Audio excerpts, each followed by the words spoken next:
Thomas Prideaux. The red jelly lingers in your mouth, the taste unlike anything you've ever tasted before.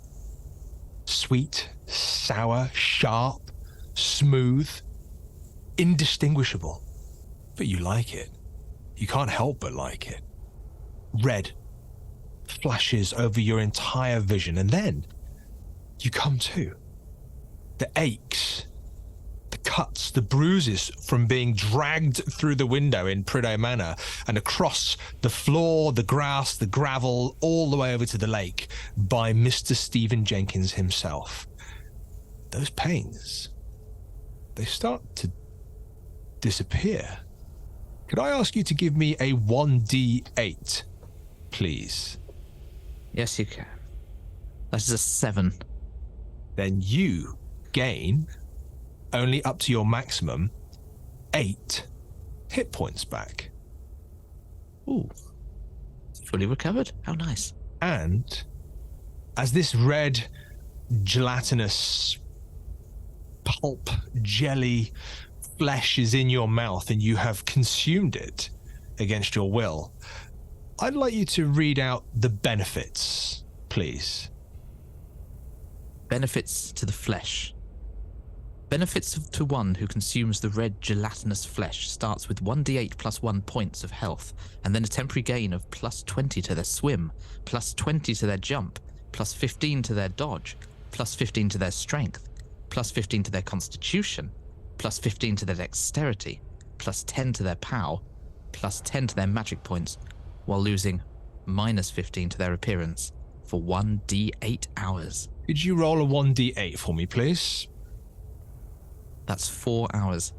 So for the next 4 hours, you feel this surge of ice in your body, but it's empowering. It's like adrenaline. It's like nothing you've ever felt before. But as you look at your arms, your fists clenched, you can see that the veins in your hands and your arms slightly protrude. They almost pulse, and you can see they're no longer blue, but they are red, almost luminescent red, pulsing. You are currently, Thomas Prideaux, tied to a chair, and the last moment you had some sense of consciousness and autonomy, Mr. Stephen Jenkins was much in the same vein, shall we say, with a slight red color, forcing a red gelatinous jelly into your mouth. But you are still tied to the chair, facing this gigantic tank before you. And now, with your sharpened senses, vitality, you see in the tank before you that there is a series of rocks all across the bottom. The water pulsing red as you've seen before, but the red sphere draws your attention. The gentle silhouette of something inside, shifting. What do you do, Thomas?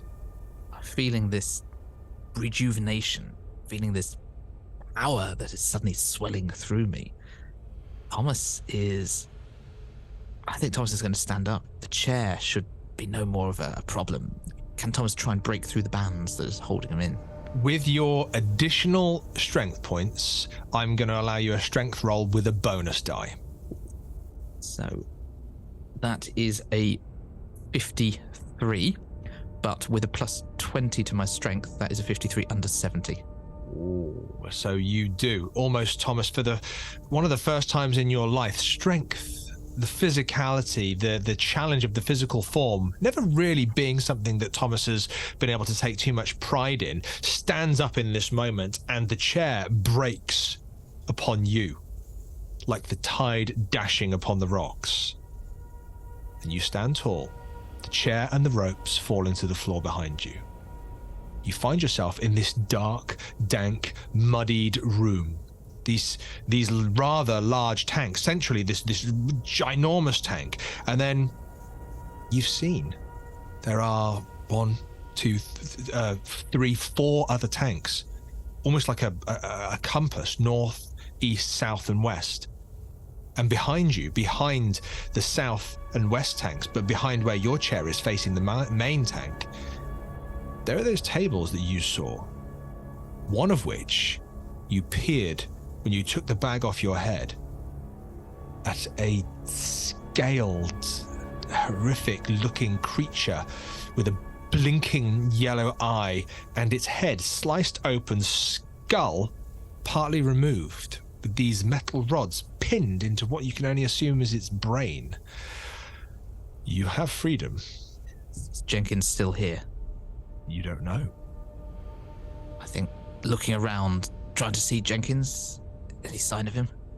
Can I have a spot hidden, please?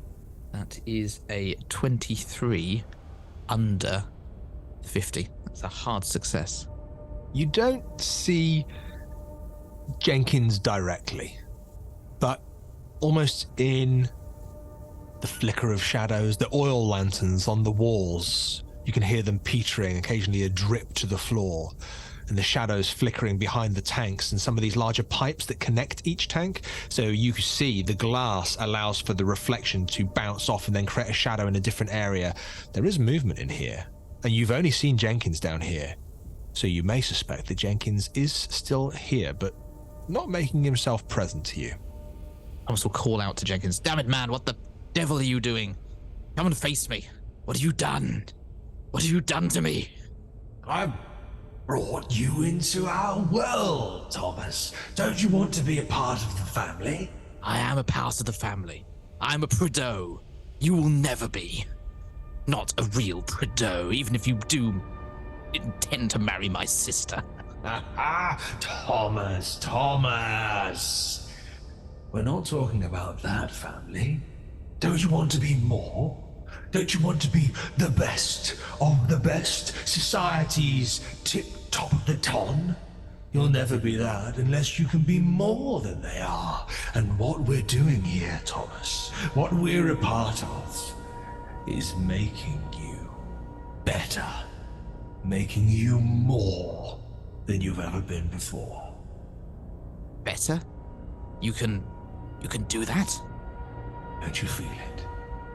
Don't you feel it coursing through your veins? Look in the tank. Look at your reflection. Thomas turns to the tank, sees his reflection in the murky red glow. Thomas, your eyes are burning red. Veins creeping up the side of your neck and your jaw, reaching down below your collar. You have the eyes of the man that you have been chasing since Shepford Manor.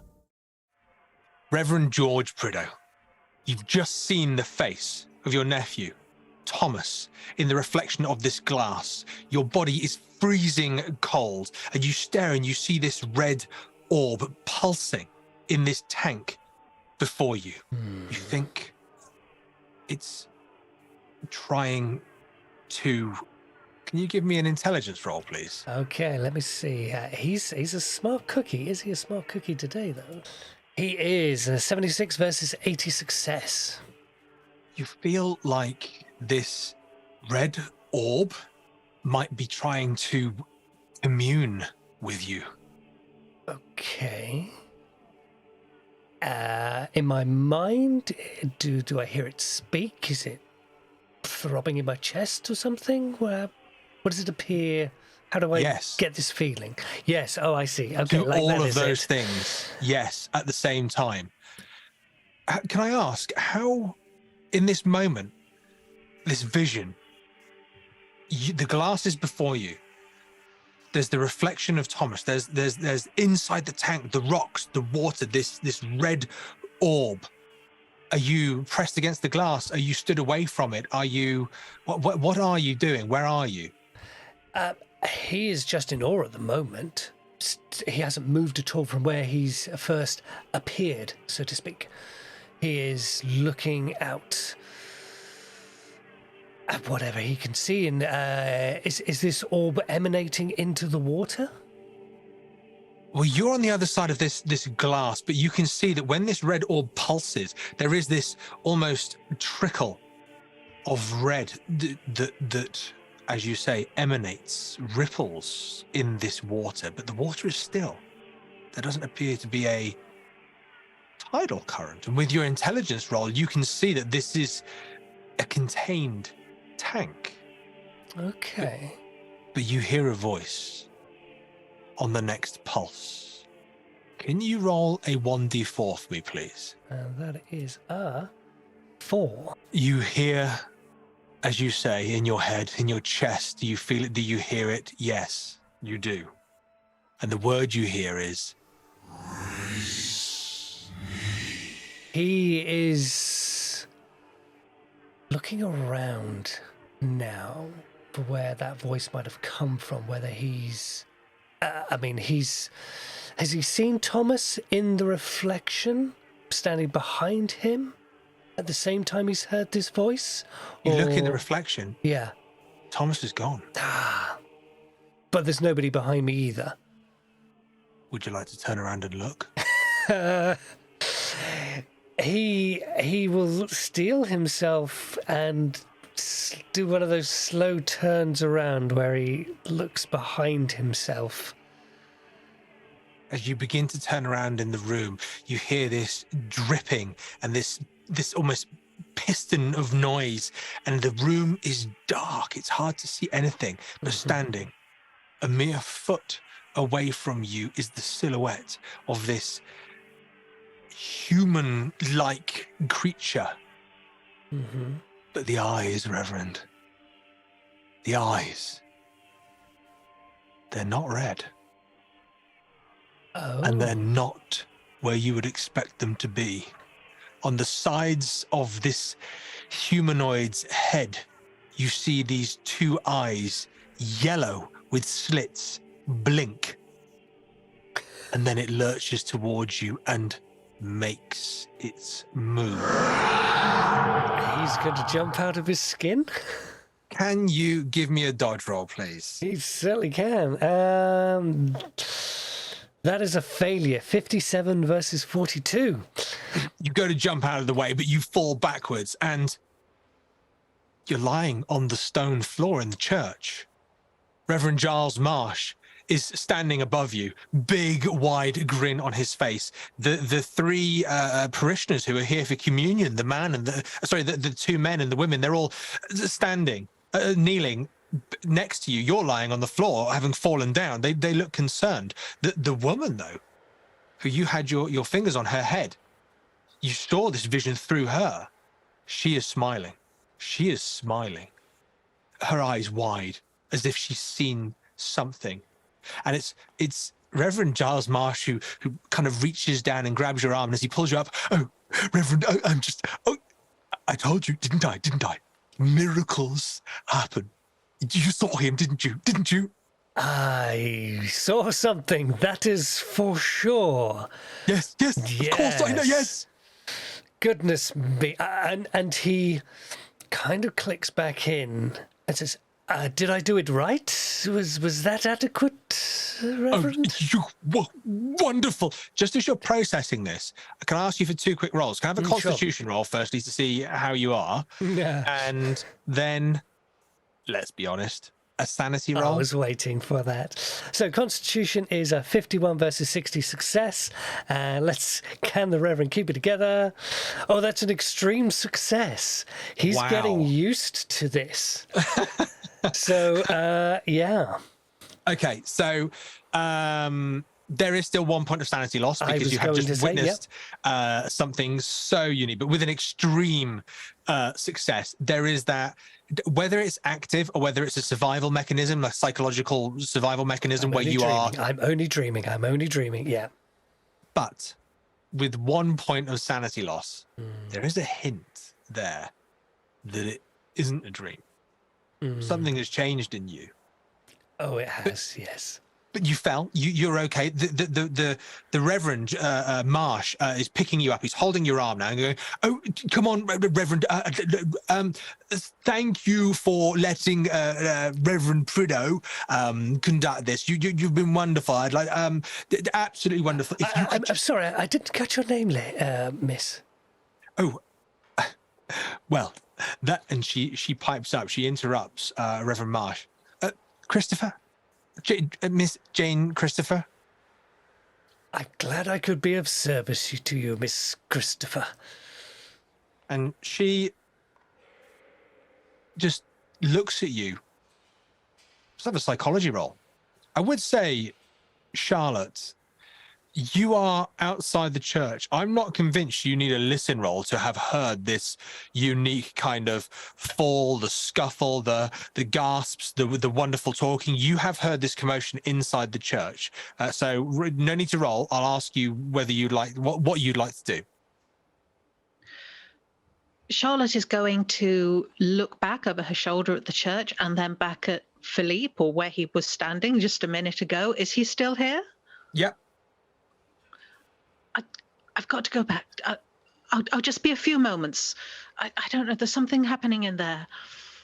Philippe Wait for kind me. of sits on a grave and just kind of flicks a V up at the church as you run in.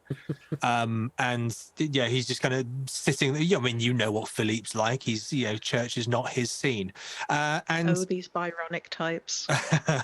You're able to run in and you see at this point, the Reverend Prideaux being almost escorted by Reverend Marsh off to the far side of the church where some of the private rooms are. Reverend Prideaux looks a little bit shaken, is what you can see as you go in. Reverend Prideaux, your psychology roll? That was a success. 36 versus 36. You can see that her enamored reaction of you, this reverence she has of you, you can see that there is a belief now, there is a certainty that her connection to her faith has been proven through you. You are responsible for her eyes being opened. Her eyes now wide open. Oh, good. Came from you. Mm-hmm. Okay. And the Reverend Giles Marsh, with his arm around your shoulder, Reverend George kind of takes you into this private room. Oh, come. You must have a seat. I need to make sure that you're okay. You look okay, but I should probably just give you the once over. Just sit there. I'll get you water. Would you like a glass of water, Reverend? But yes, whatever you have will be delightful. Yes, much appreciated. One moment. You can just see that he is so excited that you have gone through whatever experience you have gone through. Miss Lambert, he kind of sees you coming in, and he knows you're part of the same, family unit, shall we say? Oh, Miss Lambert, the Reverend's just in there. He's just catching his breath. I'm just getting some water. I'll be back in a moment. And he goes up to the altar towards the back of the church, and there's a big bowl of water there, Miss Lambert, that you see he's kind of going up to with this silver goblet and kind of scooping up some water. Miss Lambert, while he's doing that, what do you do? Charlotte goes into where the Reverend is resting, where he's been helped to, and kind of looks between him and this woman who's staring at him with big worshipful eyes, almost literally so, and just kind of looks back and forth for a moment and is like, are you quite well, Reverend George? Are you all right? I just got a little dizzy, and he'll kind of give one of those non-verbal signals that the pair have got, as in, can't really talk now, servants are listening, sort of look. I'll be fine. And he is going to cast a glance around the room that he's in. Okay, well, can I have a spot hidden? Miss Lambert, you're welcome to do the same. 82 versus 36 for the Reverend. That's a fail. Also a fail for Charlotte, 52 against 44. Well, there are some things, unfortunately for you, that are unavoidable. But only some. Okay, the first thing you're able to recognize is that you are in the private chambers of office, shall we say, but to come through into there, you've walked through a dressing room. And as you've gone through the dressing room, as you would expect, Reverend, you've seen cassocks, surplices, you've seen that the choir wear, essentially, that you saw at the funeral. But now you're a bit closer. you can see that they're all a dark blue color. Okay. And they have some gold inscription on them, but it's not a language you're able to recognize. I'm guessing if I give you a Latin roll, that probably won't help. You are guessing correctly. I am going to put the language that you see there for you, just so you can see. And I don't know whether you'd like to try and read that, or whether you'd like me to try and read that. Yes, that is a lot of words that I probably don't have the correct vocal cords to be able to speak. So, Keeper, if you'd be so kind as to suggest what it might sound like. Yeah, you need 3 tongues to be able to say this one. That's what I'm missing. You're almost reading it phonetically. You recognize the letters. These letters are in English, but they're just in this unique order. Kalal unincipient rulha drar the tongue I bliss un ilbratuk un guthner brutnuk. You've been practicing. My mum's Welsh.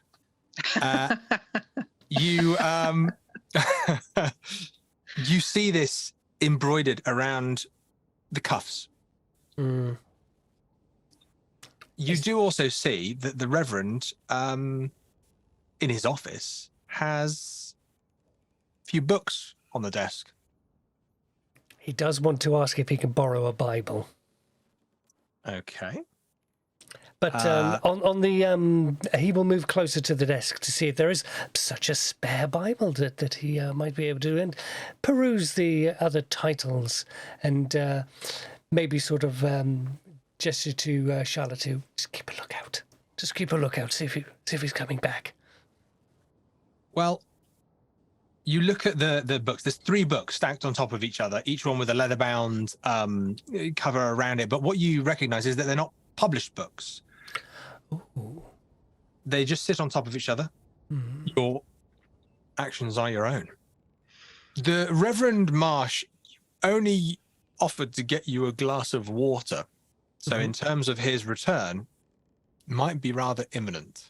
Oh, no, that's absolutely fine. He'll just perch himself on the desk and just sort of like flip open the book, because he is looking for a opportunity to ask about borrowing a Bible or one of their Bibles. Just the top book, you just flip it open? Just flip open the page, see what he's reading. Okay. Charlotte, is there anything you do as the Reverend just casually flips open one of the books? Well, she recognized the look, though it was the silent request to keep a lookout. So she's kind of keeping one eye on the door. Can I ask, is this the room that she was passing earlier and she saw the stained glass window that looked like a map? It is indeed. Ooh. It is indeed. And I can show you now in all transparency, and I think I've shown you this before, that you've seen this as a stained glass window. Well, I'll allow you to describe it, Charlotte. It looks very much like a map with 4 large buildings kind of highlighted. There's 3 which kind of run along the coast, and then there's another one just to the north of it. And the entire map, it's almost egg-shaped, really, and the earth is depicted in red, which is unusual. And then there's the sea. And then what presumably is the coastline is like a strip of green. So it's quite strange color choices. It doesn't look at all like a normal map. With one eye on the window and the other eye on the door, which is quite an impressive feat in itself, you bring yourself around just as the Reverend Marsh is returning, and the Reverend Marsh is there holding this silver goblet, clearly filled with water, and you hear him coming in. Oh, Miss Lambert, lovely to see you. Just at the moment, Reverend Prideaux, that you flip open the Reverend's book on his desk in his private office. And he flips this open to see a page of doodles of a disturbing nature. In the top left is a one-eyed, lizardy type head with teeth and various texts, and in the center there is it's that symbol again. So we have Prideaux at the top, Dunn to the left, Hawthorne to the right, in an inverted cross with 3 wavy lines at the bottom depicting the sea, and 2 circular shapes with a red orb in the middle, and lots of other bits together. So I'll leave you to look at that for another second, just as the Reverend Marsh comes in, and I'm just bringing this water to. A reverend, I never knew you were an artist. Yeah, Are these all sketchbooks of yours? And he just close it nonchalantly. And he will come and give you the cup of water, and he will scoop up the books and hold them tightly in his arms across his chest. Yeah, not really an artist, more of we're all looking for those moments. Reverend, you'll know more than most, seeing the beauty in life and the messages of those are of a divine nature. When those messages come, I like to make a note of them so that I can use those moments of beauty we see in the world in my sermons. And they are rather private. Oh, I do apologize. I had no means of intrusion at all. And he'll just reach forward for the glass of water. And he hands it to you. He's quiet. He looks at Miss Lambert, looks back at you, Reverend. How are you feeling? How are you feeling, old chap?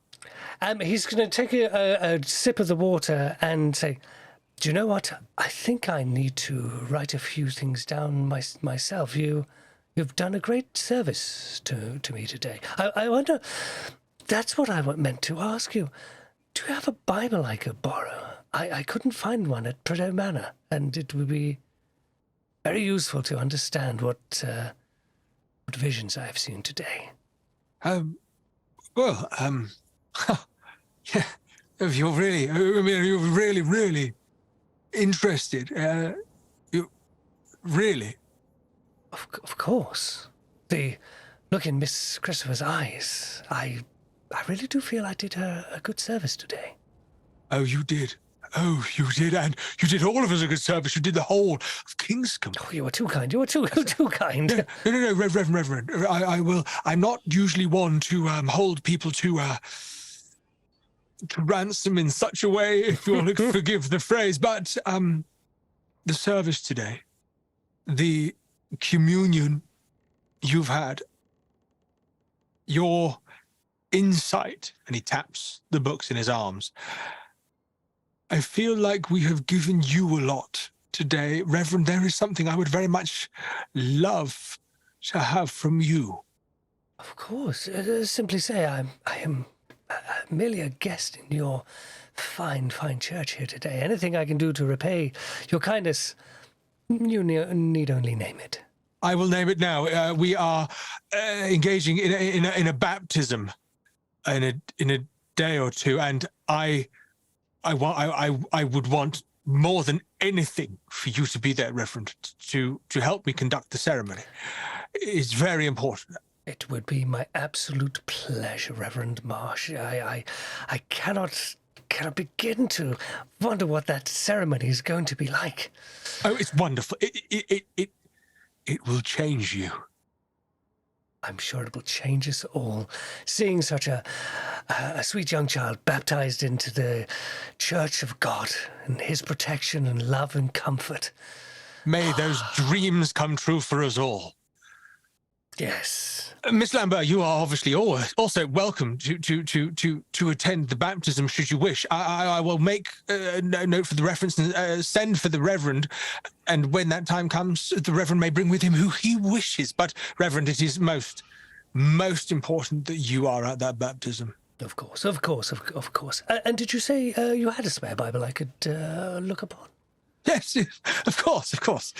And Reverend Marsh will scurry away to one of the cupboards. He puts his kind of diaries away, or books, whatever they are, journals, and he you kind of see that he locks them in this cupboard, in the room, and he's not shy about showing you that he's locking them away. And he will retrieve a Bible for you, and he kind of gives it to you. Your hand goes on it. He puts his hand on your hand and says, "Please read it with an open mind." And he will put his hand and said, "Of course, Reverend Mars. I'll remember the service you have done for me today." Oh, very good. And then he says, I must be off. I have to see the grave digger. Miss Lambert and I must catch up with the others. We are promenading Lady Hawthorne and Lord Hawthorne very shortly. You may see us about. We shall wave. Please pass on my best to Lord Hawthorne, and Lady Hawthorne too as well, please. Reverend Marsh, if I may, very quickly before we leave, this stained glass window, it's unique. I've never seen anything quite like it. It caught my attention. I just wondered if you could tell me a little more about it. Oh, well, it's beautiful, don't you see? I mean, where you're staying and who you're staying with, and he kind of points a thumb at Reverend Prideaux. You see here the houses, the properties. You see the coastline. You see the coast, the land above. There are 4 properties. You'll notice the triangle. The top house there, that is representative of none other than Prideaux Manor. And to the right here, the white and yellow house here to the right, that is none other than where you may be going later today, Hawthorne Manor. And onto the far left, on the cliffs, that there is Dun Manor. Now, centrally, it's something that we had added because it's so important. When you think of Kingscombe as a town, tell me, what's the first thing that comes to mind? Why do people come to Kingscombe? Well, I've heard that the spa is definitely the place to be seen. Absolutely, Ms. Lambert. The spa, it's at the centre. And did you know something, Ms. Lambert? The spa is not only one of the biggest draws here to Kingscombe for so many people, of all the heights of the ton across the county, even the country. But did you know? And I don't want to embroil our local lords and saviors, celebrities in this, but each one of the families, Reverend Prideaux, I apologize. I know I'm telling you what you know here. Apologies. Each of the families, respectively, jointly own the spa. It's what brings them together, brings the community together. The spa is a central point of, everything we stand for here in Kingscombe. That's fascinating. I'm sure I shall be paying it a visit. Yes. Well, I wish you well. I mean, it is a beautiful place. I wish you good rest and good times. I apologize. I must be going. Peter! And Giles Marsh, the Reverend, kind of struts out of his office now, and you can clearly see that he's got the key in his hand, and he struts out of the office up into the church, and you kind of see him go round to the back door that leads out into the back of the church. Reverend, Miss Lambert, you have a moment alone. Is everything all right? I heard something. I think we are in above our heads, perhaps. I'll talk about things later, but I didn't even notice that window. And he'll have another look around just to see if there's anything in the church, and he'll try and maybe with a pencil on the desk note down the wording on the cassocks of the people, what they were wearing. As you're kind of paying a bit more of a closer attention, could you just give me another spot hidden roll, please?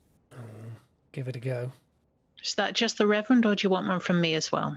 Well, if you feel like you're looking, Miss Lambert, you're very welcome to. The Reverend is still away with the fairies, 53 versus 36. An even worse failure for me, 89 against 44. Well, I can certainly tell you that nothing is wrong and everything is fine. Excellent. We shall we progress? That's all right then. And leave. As you leave, we jump back to Prideaux Manor. We jump back to those you left sleeping on your early jaunt, your sleepless night. You left early in the morning and chanced an encounter at the church, which arguably was successful. Arguably not, depending on what your barometer for success is. But we go now to Anastasia Prideaux. Could you give me a constitution roll, Mr. Prideaux? Great start. Let's go. That is a failure of 84 over 45. Ooh, how did you sleep, Anastasia? Not very much, I think. Anastasia, Jesus. We don't know. Anastasia stayed up late and checked out that clock tower where she found that old diary entry. And I think she's probably been reading it over and over again, tossing and turning, trying to make sense of it. I know that some of the information that has been found during this campaign has not been shared with Anastasia. So I'm trying to be careful to not metagame, because there's some stuff that my brother and my uncle know that never told her, but I know as a player. You're welcome to ask and say, do I know this? And then if I can't answer the question, we'll reach out to the individuals who may do. Okay, I think I would know. I would know that the funeral for this guy was way later than it should have been based on the date of birth. Yes. So there's some sort of kind of keeping him alive. I don't think I know necessarily that this is talking about the current Mr. Dan and Mr. Hawthorne rather than their ancestors potentially, based on this diary entry. Would you mind just letting us hear the diary entry one more time? 21st of the 10th, 1707. The Battle of the Lizard in retrospection. We were part of an English convoy protected by a squadron of ships under Commodore Richard Edwards. We sailed a 130-strong fleet when we left Plymouth. 5 warships leading the convoy to Spain were headed by the Devonshire, captained by John Watkins. In an altercation with the French, many ships were lost, and we aboard the Devonshire sank at the Canyon of the Lys. The Devonshire was broken, with all its crew feared to be drowned and dead, but this was not the case. 3 crewmen survived under the most unusual circumstances. I was one of these 3 survivors, allowing me the presence to recall this unbelievable journey. The other crewmen consisted of the ship's surgeon, Mr. Dunn, and the ship's purser, Mr. Hawthorne. All of us from the same town of Kingscombe. It appears fate had other plans for the 3 of us. I don't think Anastasia ever saw the memorial writing that mentioned the Devonshire. I think she never picked up one of those leaflets, so I don't think I have seen that connection necessarily. I think the main question in Anastasia's mind is, how does this relate to her father? Because Mr. Jenkins, in his letter, directed her to this letter in search of her father, but her father isn't mentioned in this. How does this have anything to do with her father's whereabouts? This is so far in the past. She was already suspicious of the Hawthornes for various reasons. Lovely people. Lovely people. They left her. They left her in the washroom for far too long after she asked for assistance, which is not very polite. Can I ask? You've had a bad night's sleep. You're clearly mulling over these numerous nuggets of information, these puzzle pieces, and working out how they all connect together in the grand scheme of whatever you seem to be embroiled in. Are you paying much attention to anything else?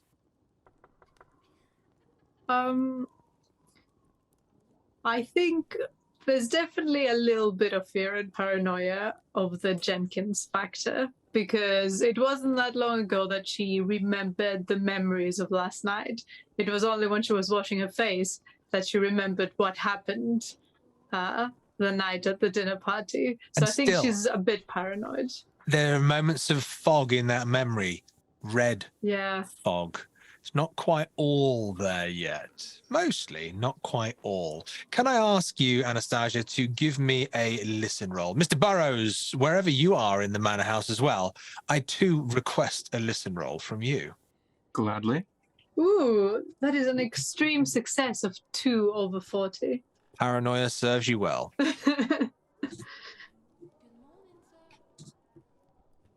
I, on the other hand, have failed horribly. That's an 84 over 55. Ignorance serves you well, Mr. Burrows. Mr. Burrows, just before I inform Anastasia of what she has heard, can I just ask where you might be in the house? Are you up? Are you working? Are you still fast asleep? Where might you be? Let me see. Do I need to roll to find out if I slept all right, or are we just sort of assuming? You're very welcome to. I asked Anastasia to, mainly because she, once again, found some lovely little missives lying for her, waiting for her, and then found some others. But you yourself have had a rather traumatic series of events and a fantastic new job opportunity. So, yeah, give us a constitution roll. All right. I do love those because, of course, he only has 35 constitution. Oh, but he succeeds. That's a 24 under 35. Well, in that case, rather than having a poor night, you've actually had a restful night. Is it because you, well, hey, you tell me, Burrows, why did you sleep relatively well? I think, yes, Burrows has his bird-like little neck buried deep in the sand right now. And he sort of, as he was retiring for the evening, he was carefully stuffing down any impertinent memories about, you know, bloodbaths or swords sticking out of his former employer or anything of that nature, and just filling his head with a nice, soft pink downy feathers of having been promoted, essentially. And so he rose bright and early to. Now we're back in Prideaux Manor, correct? Yes, you are. Perfect. Then he's popped along before breakfast to the sort of impromptu study that Mr. Aldworth was working out of to collect his notes about the Prideaux family that he's been collecting up until this point, just his sort of transcribed scribblings, because of course his new master demands reports and he needs to hand his first one in tomorrow, and it needs to be a good one if he's going to impress. So he's been busily scribbling in his room all morning, transcribing notes, tightening them up, popping down anything else that's in his head, and also carefully penning a very respectful letter to Mr. Aldworth, wishing him well on his trip, inquiring about the urgent business that called him away, asking if there's anything he can do, and just almost in passing, just running by him this, of course he's aware naturally, and how could it possibly take place without his approval, but just so he's aware that Burrows is now acting very much on Hawthorne orders. And he's going to hand that to a handy footman or something to post off. And let's say that at least a couple of times in the course of all this, he does reach for a tarot card, just sort of tucked under his papers or being used as a bookmark, and just stares at it for a minute. And it is Which the one? Fool, of course. It's the Fool, which he found in his notebook as a bookmark, where it's always been. And he just blinks a bit, and there's just this image in his head of a 7 of swords. But no, it's been the Fool this whole time. Okay.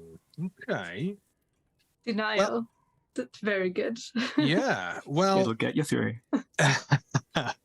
As you're, and when you go to one of the footmen to hand over your notes to be taken to Lord Hawthorne, it's quite a bizarre moment, because as you hold out an envelope, the footman is holding out 2 envelopes. An impasse. Apologies, Mr. Burrows. I've got these for you. Goodness. Not for you, but would you pass them on, please? Oh, by all means. And do they have the intended recipient written on there? They do. The first has the Prideaux, which is very helpful. The second has the Prideaux, but it's written in a different hand. Well, propriety would dictate that I hand this off to the head of the family, I suppose, which it was, of course, decided, at least pro tem, is the Reverend. So he not being in the house, I'll just hang on to these for safekeeping. Excellent. And I'm assuming you're hanging on to them without looking at them? Burrows is broadly a man of principles, so as curious as I am, he does leave them unopened. I wondered whether it was a part of the business of running the Prideaux legal estates that you might peer at their epistolary deliveries. Actually, just to see. That's a really good point. I didn't want to put that idea in your head. I'm just saying. Gonna say, of course not. Lord Hawthorne won't be pleased. Well, this is true, actually. He's made his desires very clear. So, you know what? I have new loyalties now. Are they sealed? Are we talking wax seals or just sort of folded and tucked in? One is sealed with a wax seal, and the other is not. It's just essentially a folded bit of paper in an envelope that's half kind of properly closed. Fine. Well, then I will scuttle back to my room and I will open the unsealed one. Excellent. Only there was a mischievous roll. Then, as you scuttle back to your room, in the privacy of the large Prideaux manor, you have this moment where you open the envelope, and you see that there's just a torn piece of paper inside. And would you read it aloud for us, please? 6 Crane Court, Crispin Street. The book is here. Signed, a friend. Probably doesn't mean much to you, does it, Burrows? It doesn't, but I sure as heck transcribe it. I'm getting ahead on my next report. This is great. Interesting. And I'm assuming you pop it back in, make it look like you haven't had a little nose? Oh, definitely. And then I start considering, and a little shiver runs through his tiny spine because he's never contemplated this sort of thing before. But is it possible to unseal and then reseal an envelope? Surely not. That's the point of wax seals, perfect security. Give me a luck roll, because there is a reality. You know, there is a good practice where people would use a very fine knife at the back of the wax seal to open it, and then all you have to do is heat the center part of the wax seal and then pop it back down and allow it to re-stick, and it looks impeccably like no one's seen it before. Mr. Burrows doesn't have a knife, does he? Well remembered. Yeah, so I think I tell you what, I'll let you decide on this, Mr. Burrows. I think that is either is it a luck roll to see if he kind of thinks about doing it, or is it more of an intelligence roll to see if he knows that that's something that can be done? That's a good point. I suppose he has been, he's been in the legal profession. He's a man of letters, isn't he? He is, and, you know, perhaps he would have heard in passing that, like, haha, they're always, you know, trying to, I have no idea what kind of miscreant would break into people's mail like that, but perhaps he would have heard about it in passing. I'd like to roll intelligence if I can. Please do. Perhaps one of your old clients taught you the trick. It's always possible. Ooh, that's a success, just about. That's 67 under 75. Well, I'm not going to ask you to roll this one, but I would like you to internally consider the results of your morals, Mr. Burrows. Do. Well, they're going to be largely dictated by whose seal is on the envelope. Well, it's a red seal. It'll stay on theme. And there appears to be a large D impressed into the wax seal. Now, Lord Dunn, of cose, is it's a not... D letter. The old-time version of a... I don't know what that meant. No, neither do I. Phaedra's hanging her head in shame. That's fine. Well, I'm going to assume Lord Dunn, who of course is not employing me, and is by all accounts a friend/partner of Lord Hawthorne, but then of course so are the Prideaux, and he does want to know rather a lot about the Prideaux, so it's not going to hurt to add extra info, surely. On the other hand, I don't know how much I trust Burrows' ability not to break the seal, and he doesn't have a spare lying around. What sort of stat? Is this a dexterity thing? I feel like you should decide to do it first before I tell you what it's going to require. Okay, because if you say sleight of hand, because keepers are always saying sleight of hand, and nobody ever has any. I don't want to roll with a base of 10. Okay. Oh, then I tell you what, I don't want to restrict your attempt at kind of moving forward. So we'll say, similarly, if you can present a role to me that you think is suitable for this particular moment, I'll take it. Okay. I appreciate that. I would love to try it with a 40 dexterity, if I can. I think it's about dexterous knife use. Yeah. Other than that, the only other skill I can think of is sleight of hand. But obviously, I'm not trying to do this unseen by an observer. I'm just carefully taking my time. So let's have that roll then, please. Thank you very much. It is less than 50-50 odds. Oh my goodness. That is a 3 extreme success. Oh my word, you are able to, well, with an extreme success, you also know that you don't just pop a knife under the seal and slit it open. What you do is you heat the knife up a little bit. So what you actually do is cut through a little bit of the wax rather than cutting through the letter itself. So when you reseal it, the wax doesn't look like it's been tampered with because it's been reheated and the paper is still perfectly intact if someone were to inspect the paper to see if it had been tampered with. And what you reveal is this. Here we have a beautifully presented invitation to the Rabbit's Ball, to the respected family of Mr. Prideaux, residing at Prideaux Manor, Kingscombe. You are all invited to attend Down Hall for the Masked Rabbit's Ball on Saturday evening, 14th at 7 o'clock. Signed here by the host, Lord Jonathan Dunn, and by the hostesses, Lady Louisa Dunn and Miss Emily Dunn. What do you do with that, Mr. Burrows? Well, I'm partly disappointed, partly relieved, because this seems like the sort of thing that I would eventually have come to hear about, so the skullduggery was probably not necessary. But I haven't broken the seal, so all is well. I'm going to carefully tuck it back in, pretend I didn't tamper with it. I'm not especially expecting to be invited, and so Burrows' mind now starts sort of ticking and whirring with ways to find out what takes place at this sort of society occasion. It's the sort of thing that Hawthorne is going to want to know, so perhaps, I don't know, bribing a servant or something is going to be in order. Wow. I'm assuming you attempt to reintroduce the invitation to the envelope and reseal? Definitely. I think we're also going to need a little roll there. Oh, that's fair. All right. Although, no, you rolled an extreme success, and I think there needs to be more of a reward for that extreme success. I think it'd be wrong to ask you for another roll just on that, because it was an extreme success. So I do think that you had the knowledge to heat the knife, open it with some rather delicate accuracy, reheat the knife, push it down, seal it, and then it's ready to be handed. So you have both of those notes ready to give to whom you see fit, and they both look like they have not been tampered with, but you now have them recorded in your notes. At that point, Mr. Burrows, at that point, Miss Anastasia, you hear something coming from the lower level of the house, and it could be terrifying. Introducing Lady Clara Hawthorne!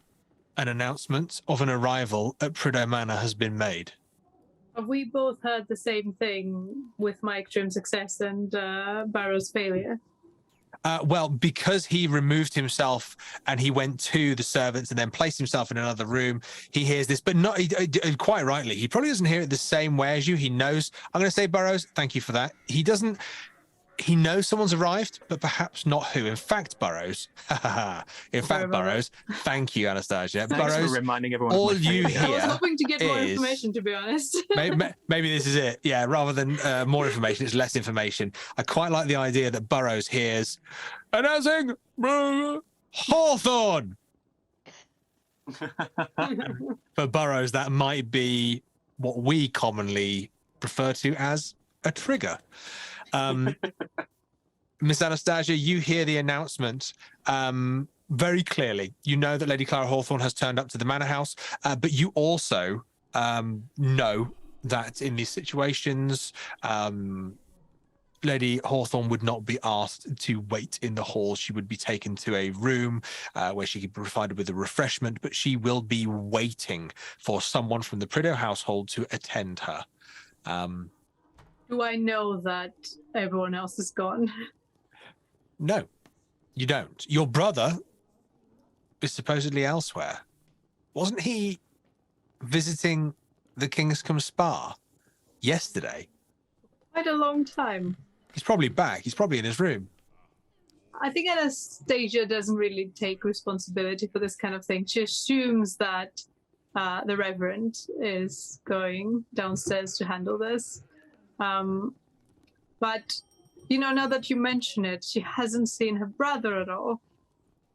So she might go and check on him, see if he is around. Are you dressed at this point? Yeah, she will get ready first. So she was up and she was dressed. She's heard the announcement. No roll needed. You leave your room, and just as as you begin to navigate yourself with this house, just as you begin to really get a sense of just how big this house is, you kind of remember that you didn't just have a room. Each of the rooms, well, they kind of had names. Each of the rooms, they had a bizarre naval affiliation. Ooh. I'm going to allow you, Ms. Anastasia, to pick the room that you would like. I can't imagine anyone else staying in the Queen's room. I feel like my brother and my uncle would have fought over the King's room, potentially. But I don't think she needs the space. She doesn't particularly like the princess's room idea, but I think because she's been having such a rough time lately, I imagine that her uncle would have just sent her there and she wouldn't have the energy to argue with that. The princess's room it is. You leave your room and you run over to your brother's room and you knock on the door. Brother, how was your day at the spa? Brother? The door's open. I open the door. There's no one in there. I look around. You can see that his bags have been unpacked, but that won't be by Thomas. That would have been by the servants. The room looks prepared. The room looks ready. No one has slept in the bed. I'll go find Charlotte. You go to Charlotte's room. Charlotte, which room would you have chosen, recognizing your status? You would have been provided a room, and because these people treat you like family, much to scandal and society's opinion. I think Charlotte would have pondered over the names of the rooms, not wishing to overreach herself.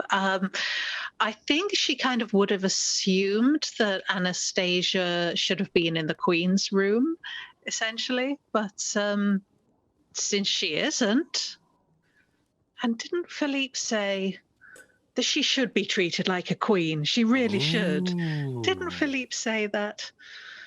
Okay. She's going to take the Queen's room. Wow. Anastasia, you run over to the Queen's room. Yeah. Well, very close. There's no one there. Does it look like it's been slept in? I imagine yes. Yeah, it does, yeah. You can see that she's even been in the room. She's been sitting at the bureau, the desk that's in there. You can even see that there's pens and paper on the desk and a few books. Charlotte is Charlotte. She appears to have been writing. Maybe she went downstairs to greet Lady Hawthorne really fast. But quite probably. She is starting to worry now, so she will check every room that is used at the moment as fast as she can. Put your mind at rest. You are alone.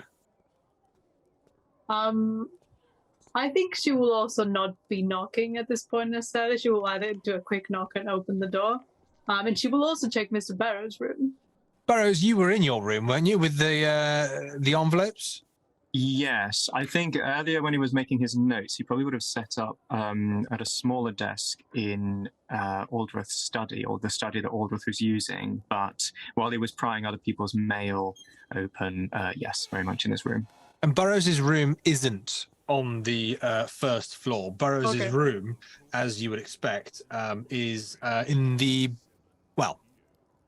basement floor, the servants' quarters, but it is one of the nicer rooms. I mean, you Burrows, you get the sense that one of the head maids or one of the footmen has potentially provided a space for you because you are a guest to the house, but you're not a guest.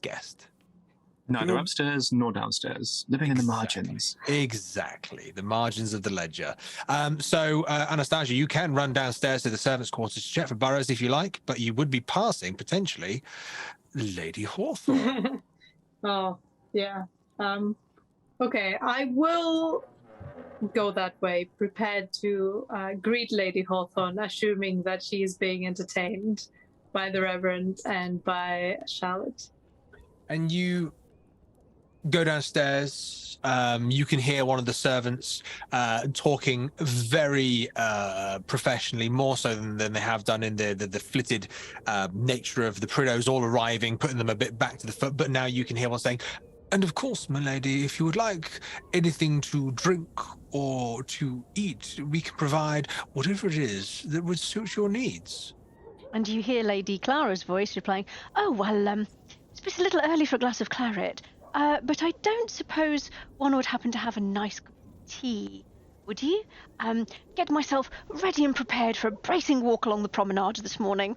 Of course, milady. I will have our finest tea brought immediately. Marvellous, thank you. And the house seems very quiet this morning. Where is everyone? Early risers, apparently, milady. The good Reverend and Miss Lambert left for a walk this morning and have yet to return. Well, they are keen, aren't they? Obviously, the sea air is doing a marvel of good. I believe so. Miss Anastasia is in the house, and Mr. Thomas, Lord Thomas, is occupied. Yes. I know he's still staying at the spa. He wanted to make sure that he had the full experience when he was visiting yesterday. Yes. Very good, milady. Do you know if we should be expecting him this evening? Oh, I don't know. I suppose that depends on whether he and my husband have concluded their business.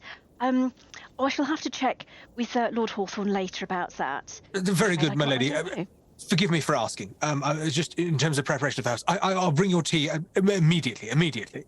Thanks. And scurries out and disappears. Anastasia, you see that he is scurrying out from.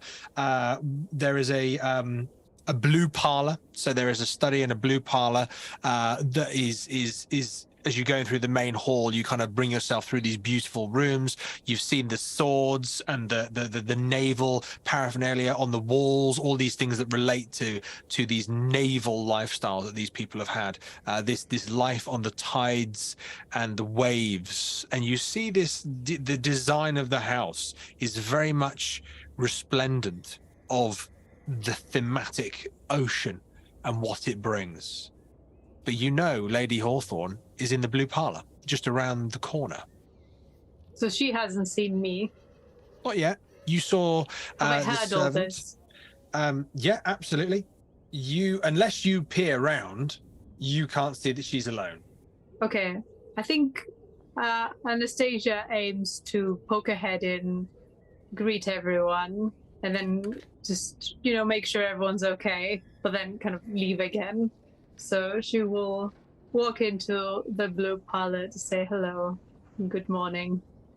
Good morning. Oh, good morning, my dear. I do hope you slept well. She looks around confused. Oh, where is everyone? Oh, Seven did say. Oh, sorry. Just difficult. Long night. Oh, Anastasia, sitting in a seat. She's quite flaccid. Sitting in a seat almost kind of in line with the wall where you came in, hard to see, you recognise is Tobias Hawthorne, who was Lord and Lady Hawthorne's son, who came and played some music for you whilst you were at their house. He did. And he's just sitting quite still and just looking out of the window until you enter. I don't think I was there for that. I think I was stuck in a washroom. Possibly. You may have been in a toilet throwing water over yourself. Wait. My dear Tobias, this is Miss Anastasia Prideaux. Do show the young lady to a chair. It's not like, you were brought up with the best manners. I would like to see them on display if you don't mind. Of course, Mother. He stands and you kind of see him standing really quickly. Apologies, Miss Prideaux. Please, may I offer you this chair? Yes, of course. Thank you. So kind. You're welcome. So, what brings you to the Prideaux house this morning? I thought we were to meet outside for a promenade. Well, my dear, seeing as it's such a beautiful day, I thought I'd call by and collect you on the way down to the beach. But your servant informs me that the Reverend and Miss Lambert have taken my advice to get as much sea air as possible, which is marvellous, I must say. I mean, are you sure you're all right? You do look rather tired. Oh, yes, of course. Adjusting to a new space has always been difficult, but I'm sure a few more days and I'll sleep like a baby. Oh, well, in that case, I'm so pleased that I brought this gift for you. Tobias, my dear, would you mind giving Miss Prideaux that lovely box of tea that I asked you to bring along this morning? Yes. Of course, Mother. He comes over to you and there's a wooden box with a metal latch on it that keeps it closed. It's an inch deep, about 8 inches is wide, and kind of brings you this wooden box and just presents it nicely. Now, inside, my dear, you're going to find 2 teas. My own special blend, and they are marvellous for helping one to drop off at night. If you've had a trying day, I had my tea merchant add lavender in various different quantities and a few other relaxing herbs and flowers to ease one into sleep so that one attains a most restful night and wakes fully refreshed in the morning. Miss Anastasia, can I ask you for a spot hidden roll? But I'm going to ask you to do so with a bonus die, because this is Tobias Hawthorne standing in front of you, presenting the box to you with Lady Hawthorne very much over his shoulder and to the side, speaking from her chair. So spot hidden with a bonus die, please. Spot hidden? Bonus? That is an extreme success of 8 over 49. Wow. Miss Anastasia, you see Tobias bring this wooden box before you, and he opens the lid as his mother's speaking.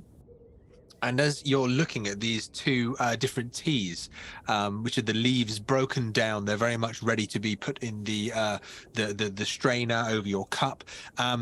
You can see that he's pointing to the light tea, and then he holds up one finger, and then he points to the dark tea, and then he holds up 2 fingers. And he does it in a way, Anastasia, with your extreme success, that you can see he is hiding the action from his mother. Oh. And then he closes the lids of the tea, and as he hands you the box, he says something perhaps unexpected, but out loud for everybody to hear. He says, "A wonderful present, Miss Anastasia. I can see you are as well suited to enjoy such social interactions as I am myself. I do hope we can share our enjoyment of such interactions to save us from others intruding on such precious time." Can you give me a psychology roll, please, Anastasia? I can certainly fail one. That is an 87 over 10 because Anastasia is not a people person. Yeah. Do you know what?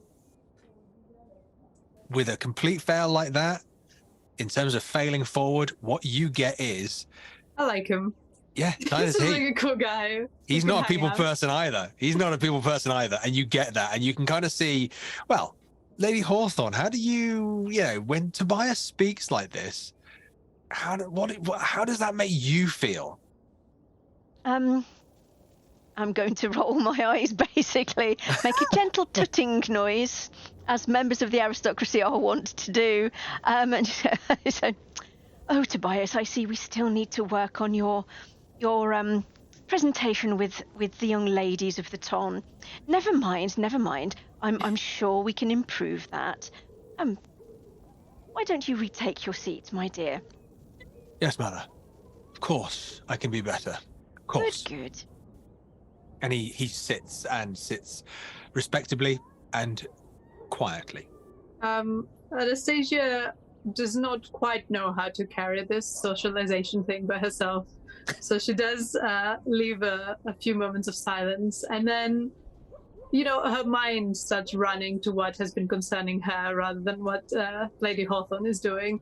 And she remembers that letter and the Hawthornes and the Duns and the Prideaux and how it connects to her father. And she's going to ask, Lady Hawthorne, did you ever meet my father? Yes, my dear, I did, yes. How long ago was that? Oh, heavens. Time loses all meaning in a place like this, you know. It feels like forever.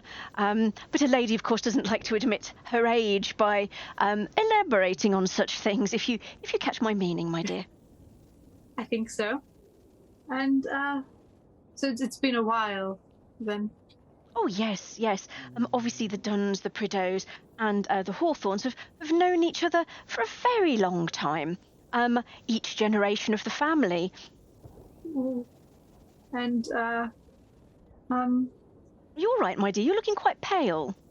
Yes, of course. I'm well. I've been a bit confused about my genealogy since I got here, with the funeral and, Oh, yes, I'm the just funeral not was sure. terribly sad. I'm so sorry I couldn't be there.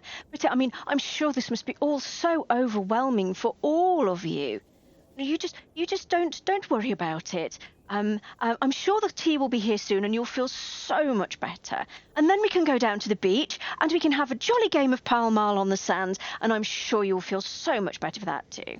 As you say that, the servant comes in. Anastasia, you know that this servant is known as Mr. Gurr, and he comes in, tray and teapot, and begins... That is our tea, not the tea that was in the gift box, right?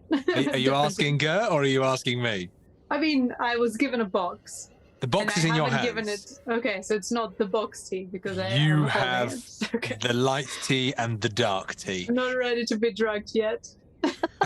Oh, the level of suspicion in this game, Honestly, I don't know. Never look a gift horse in the mouth, Anastasia. Oh, yeah. Actually, I was going to say in that moment, I was wondering if I could kind of smell the tea and see if it brings back any memories of having had similar tea in the past. While it's like on my lap. Well, I think that's going to be a spot hidden. Tell me if I'm wrong, investigators, but I think spot hidden can cover those in terms of our senses. So I think that's a spot hidden roll, please. And my extreme success from before doesn't carry, does it? Oh, you pushy so-and-so. Yeah, I think it does, because an extreme success has to be rewarded. So, yeah, of course it does. Do you recognize this smell? Do you recognize the smell? No, of course you don't recognize the smell, but you do. You do. When you smell the light tea, you get a giddy sense of, I don't know, there's almost like a wash of endorphins that rushes through your body when you smell the light tea. It feels good. Not in an opiate sense, in a spiritual sense. It feels revealing. When you smell the dark tea, it's weird because you smell the dark tea, but it's not scent. that comes to mind. It's almost as if you smell the dark tea and you see these colours before you, colours that you've seen before, colours that you associated with people. No, they're not people. With an extreme success, colours that arrive almost like when you've looked into a candle flame a moment too long, and then you see a series of colours imprinted on your retina for a moment. You see a few colours. These colours, green, blue. These are the colours of the dreams. The ship, the beach. They felt like a different aura. That's what you receive when you, with an extreme success, take a sniff of the dark tea. But Mr. Gurr comes along and pours tea for everybody, brings immediately a cup to Lady Hawthorne, brings a cup to Miss Anastasia, brings a cup to Tobias, who immediately refuses it and has the cup put down. Mother, I hate to be a killjoy, but perhaps if we're going to enjoy and revel in this game upon the beach, we should go and let Miss Anastasia prepare herself for such a wonderful social interaction. Oh, my dear, it would be positively rude at this moment not to at least finish one cup, but I will limit myself to one cup this morning, and then we can leave Miss Prideaux to her preparations, and hopefully by that time the Reverend and Miss Lambert will either have returned, or we will perhaps meet them on our way to the beach. Of course.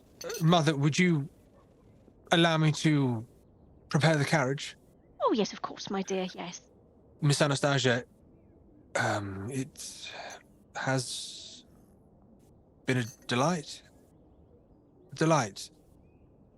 And he gives a kind of a sharp, awkward bow. Goodbye, Mother. And yes, my dear. Scurries out of the room. Burrows, where are you? Good question. I suppose assuming that he's finished tampering with the mail downstairs, he would have wandered upstairs to deliver it. On the off chance, I assume he heard from the servants sort of the state of who wasn't in the house as he was collecting the mail. So he's just sort of pottering around the ground floor in case people have come back. Burrows, as you're pottering around the ground floor, you see this young gentleman leaving the green parlour, walking across the main hall. He is making a beeline for you. He is walking directly towards you. In fact, he is marching to you, and he has a serious look on his face, and he walks straight up to you. He grabs your arm, Burrows. What do you do? I yelp. Sir! He puts a finger to his lips. Goes, shh. Holding your arm, he pulls you into the corner of the main hall where there seems to be the staircase hiding somewhat the shadows of where you are. And he just leans in very closely to your ear and says, "Don't say a word. You have to tell Miss Anastasia that they are going to kill her." Thank you for joining us for Cult and Culpability. Remember, you can find us at www.miskatonicplayhouse.com, and you can also visit the main stage for other scenarios from the Miskatonic Playhouse with links in the show notes below. Please like and subscribe, and if you can spare a minute to leave a review, it makes a huge difference to other like-minded listeners who will be able to find and enjoy our work. Until next time, when the curtain rises again.